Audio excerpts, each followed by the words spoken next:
Physics is cool. It's the science of how things work, from tiny atoms to giant stars. Physics helps us understand the world around us. It explains why things move, how energy works, and what makes up the universe.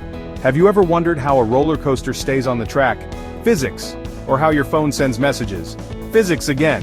Physics is everywhere, and it's amazing. Learning physics is like becoming a detective for the universe. You use clues to solve mysteries and figure out how things work. But don't worry, you don't need to be a genius to understand physics.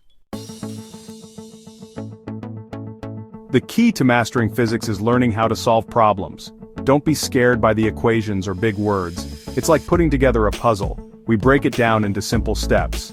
First, we read the problem carefully. What is it asking us to find? Next, we list what we already know and what we need to find out. Then we choose the right tool for the job, the right physics formula. Finally, we plug in the numbers and solve for the unknown. Remember, solving physics problems is like learning to ride a bike. It takes practice. The more you practice, the easier it gets. So hop on, let's go for a ride through the world of physics. The first step to solving any physics problem is to read it carefully. Sounds simple, right? But it's important to understand what the problem is asking you to find. Read it slowly, maybe even twice. Look for keywords. What are the units involved? What information is given? What are you trying to find?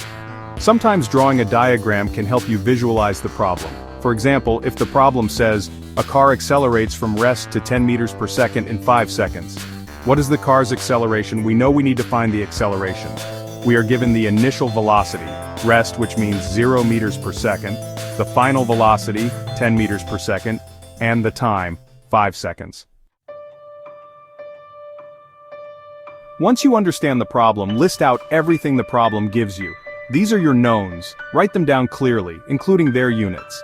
Next, identify what the problem is asking you to find. This is your unknown.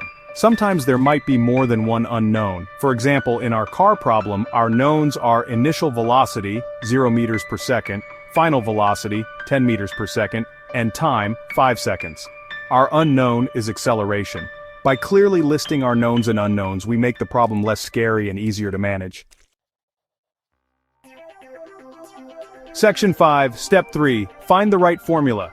Physics has formulas for everything. These formulas are like tools. You need the right tool for the job. To choose the right formula, look at your knowns and unknowns. What formula connects them? Don't worry about memorizing every formula. Your textbook or teacher will provide you with the formulas you need. The key is to understand what each formula means and when to use it. In our car example, we need a formula that relates acceleration, velocity, and time. The formula we need is acceleration equals final velocity minus initial velocity divided by time.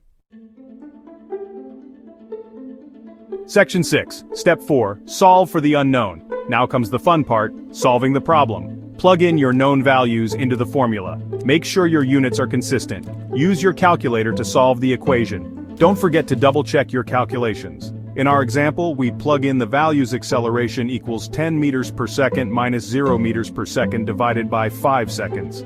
This simplifies to acceleration equals 2 meters per second squared.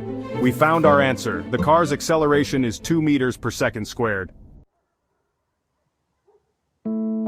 Section 7, Watch out. Common mistakes to avoid. Even the best physicists make mistakes sometimes, but don't worry, we learn from them.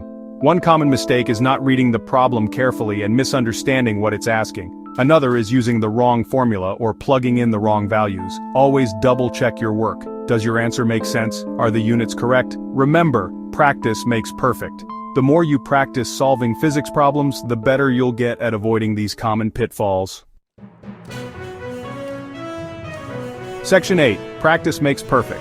Just like learning to play a musical instrument or play a sport, mastering physics takes practice. The more you practice, the easier it gets. Don't be afraid to make mistakes. That's how we learn. Do your homework, work through examples in the textbook, and ask your teacher for help when you need it. There are also lots of online resources and practice problems available. Remember, every expert was once a beginner. With hard work and dedication, you too can master physics problems like a pro.